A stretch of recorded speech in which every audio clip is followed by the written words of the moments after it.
Pernahkah anda menerbit buku? Tambah lagi sekiranya anda dapat menerbitkan buku di dalam penerbitan yang mana penerbitnya adalah penerbit yang terkenal. Untuk mendengar coretan dan penceritaan pengalaman saya menerbitkan buku dalam penerbit yang terkenal, sila tonton ni video YouTube saya ini. Saya akan menjelaskan terdapatnya 6 strategi untuk menerbitkan buku dalam penerbitan terkenal ataupun terkemuka.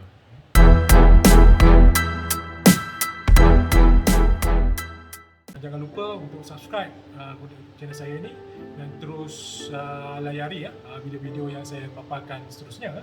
Dan bersama sila lihat di bawah terdapat senarai buku-buku tulisan saya yang mungkin kalau ada berminat untuk membeli boleh terus klik pada link yang saya sediakan di bawah. Sebenarnya terdapat berbagai bentuk penerbit yang menerbitkan buku-buku ilmiah dan buku-buku yang terkenal. Tapi kita boleh kategorikan penerbit ini kepada beberapa kategori lah. Ada penerbit yang kita kategorikan sebagai penerbit antarabangsa dan juga ada kategori penerbit tempatan. Di peringkat antarabangsa juga ada pelbagai kategori. Kalau kita lihat bahawa ada penerbit universiti yang memang terkenal dan memang diakui kepentingan ataupun kekuatan dari segi penerbitan buku ilmiah yang mereka terbitkan. Dan juga dalam konteks yang sama juga ada penerbit komersial. Kalau penerbit universiti seperti Cambridge University Press, Oxford University Press dan pelbagai penerbitan di pelbagai negara lah, khususnya di Amerika Syarikat, di Eropah, di Jepun, China dan juga di Australia. Tapi ada juga penerbit komersial yang berkualiti tinggi seperti penerbit Routledge, Prentice Hall, Paragraph, yang mereka sebenarnya menerbitkan buku-buku ilmiah yang berkualiti tinggi. Jadi ini juga adalah penerbit-penerbit yang terkemuka lah. Walau bagaimanapun penerbitan antarabangsa ada juga yang tidak berkualiti, yang mana agak lekeh lah dari segi penerbitan yang mereka hasilkan. Jadi mereka kadang-kadang hanya menerbitkan laporan pendidikan sahaja semata-mata tanpa ada melakukan editing dan sebagainya. Jadi kalau penerbitan begitu harus dihindarkan. Jadi yang paling penting sebenarnya menerbitkan dalam penerbitan yang berkualiti. Kadang-kadang penerbit tempatan juga banyak yang berkualiti, khususnya penerbit universiti, penerbit yang didaftarkan di bawah MAPIM misalnya kan. Dan juga ada juga penerbit komersial yang juga menerbitkan buku ilmiah yang sangat baik seperti SRAD dan ada pelbagai lagi lah penerbit buku yang baru penerbit yang sebegini supaya kualiti buku kita terjamin lah. Kita dapat 6 strategi untuk menerbitkan hasil penulisan kita dengan penerbit yang sebegini. Ini banyak berdasarkan lebih kepada pengalaman saya lah yang telah menerbitkan beberapa penerbitan dengan pihak-pihak yang terkenal ataupun penerbit yang terkenal ini. Strategi pertama haruslah mempunyai azam daripada awal lagi untuk satu hari nanti akan menerbitkan buku mereka dalam penerbitan yang terkenal. Seperti kalau di peringkat tempatan kita boleh fikirkan penerbitan terkenal seperti universiti tadi ataupun Dewan Bahasa dan Pustaka misalnya. Jadi penerbitan ini akan sebenarnya memberi merit kepada kita. Jadi kita sebenarnya harus letakkan cita-cita dan target yang tinggi. Walau bagaimanapun pada penulis novis yang baru, kadang-kadang kita perlu bermulalah. Kita pun mungkin tidak ada nama lagi dan kita pun ada hadapi masalah dari kualiti penulisan kita sebab kita masih lagi belajar. Jadi saya rasa tidak ada masalah untuk cuba target penerbit yang bukan yang terkenal dulu, penerbit yang biasa supaya bila kita dah biasa dan nama kita pun dah ada, orang pun dah kenal kita dan nilai kemampuan akademik kita tu ada, jadi kita boleh pergi menerbitkan buku ke peringkat yang lebih tinggi lah. Jadi cita-cita tu perlu ada dan kita perlu tanamkan semangat daripada cita-cita tersebut untuk menerbitkan buku yang berkualiti. Okay, perkara kedua saya rasa bermula balik pada minat dan juga kita minat menulis. Walaupun kita ada cita-cita tapi kalau kita tak minat menulis dan juga kita tidak enjoy atau tidak rasa seronok untuk menulis, saya rasa itu satu orang kata resepi untuk gagal lah dalam penulisan ya. Jadi penulisan tu perlu konsisten, berterusan dan perlu minat. Bagi saya memang rejection ataupun penolakan pada hasil penulisan saya itu biasa, normal. Yang penting saya terus tekad untuk buat, baiki dan terus menerbitkan buku ataupun apa-apa bentuk penulisan lah. Tapi dalam konteks ini kita boleh tengok dalam konteks buku lah. Jadi akhirnya kita akan berjaya dengan usaha dan apa yang kita lakukan. Perkara ketiga saya rasa juga yang penting adalah berkenaan dengan dari segi kemahiran ataupun skill dan teknik penulisan. Sebab yang mana kita tahu bahawa setiap bentuk penulisan tu dia ada cara teknik yang tertentu. Penulisan buku lain, kalau report research lain, majalah lain, kalau artikel akhbar lain. Jadi ada pelbagai bentuk teknik dan kemahiran yang perlu kita lakukan. Dalam penulisan buku pun kita kena tahu. Jadi kalau dalam konteks ini saya rasa banyak penerbit akan pastikan bahawa teknik kita betul dalam penulisan supaya tulisan kita itu menarik. Contohnya kalau kita buat tulisan kita itu berdasarkan laporan pendidikan. Jadi dalam laporan pendidikan itu perlulah ada teknik yang betul lah dalam penulisan.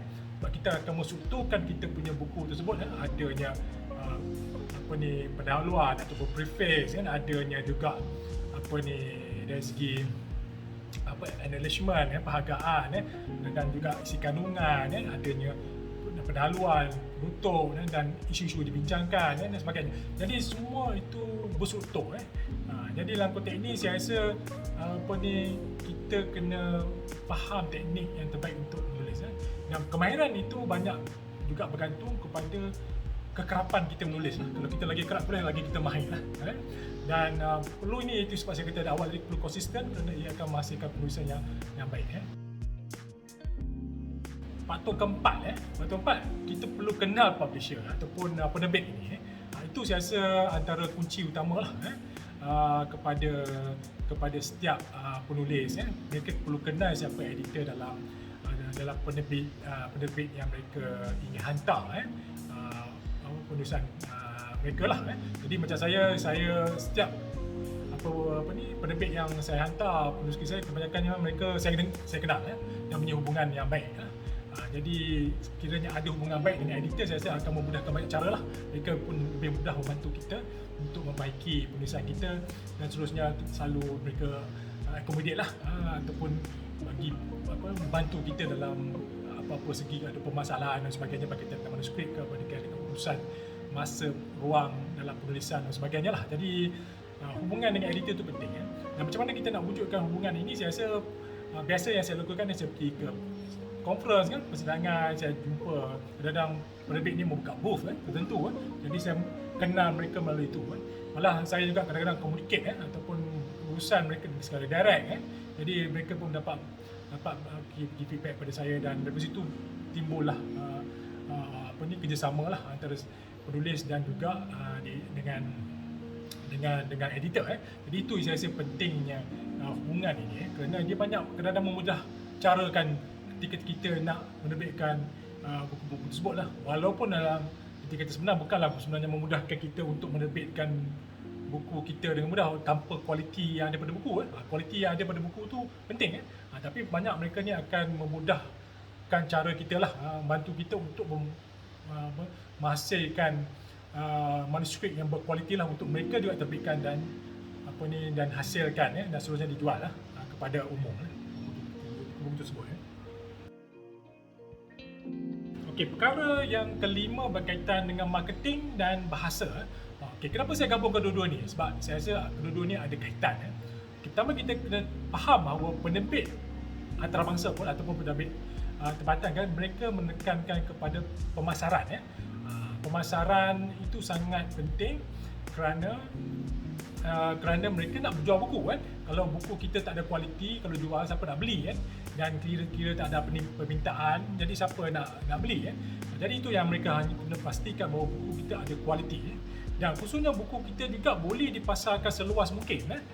Itu sebab kalau kita menghantar proposal kita kepada pihak penerbit, mereka akan tanya buku ni boleh dipasarkan di mana, dari segi pemasarannya bagaimana, adakah boleh ke seluruh dunia dan sebagainya. Jadi kita kena ingat penerbit ini biasanya matlamat utama mereka dapat menjualkan buku pertama kepada pihak library, pihak perpustakaan.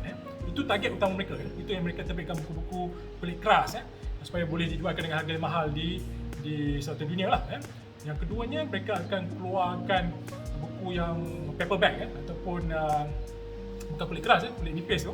Jadi untuk pembelian umum dan itu diedarkan di mana di kawasan-kawasan tertentu lah yang mana ada permintaan terhadap buku tu. Jadi saya merasakan bahawa kelebihan kalau kita dapat terbitkan diterima adalah sekiranya penulisan kita tu menghasilkan satu benda baru yang sangat penting, signifikan pada dunia. Jadi mungkin ada ramai negara pihak di berbagai negara mahukan buku tersebut, jadi buku tersebut boleh dijual dengan secara meluas ataupun kadang-kadang kita menulis satu isu yang berkaitan dengan satu rantau yang besar contohnya Asia ataupun Asia Tenggara yang mana kita tahu contohnya Asia Tenggara yang mana mempunyai penduduk lebih kurang 600 juta lebih jadi pasarannya sangat besar berbanding dengan buku yang tulis berkenaan Malaysia misalnya yang mana jumlah penduduk dalam 30 juta jadi pasarannya agak kecil jadi kalau menulis buku berkenaan dengan negara contoh Indonesia mempunyai penduduk yang dalam 200 juta dan ataupun Asia Tenggara saya rasa akan juga menarik peluang kepada penerbit itu untuk menjual di serata Asia Tenggara ini dan dapat mendapat keuntungan. Jadi sebenarnya kena tengok konteks buku tu kalau buku tu ada penemuan baru yang sangat signifikan ataupun ada keluasan dari segi area studies kawasan-kawasan yang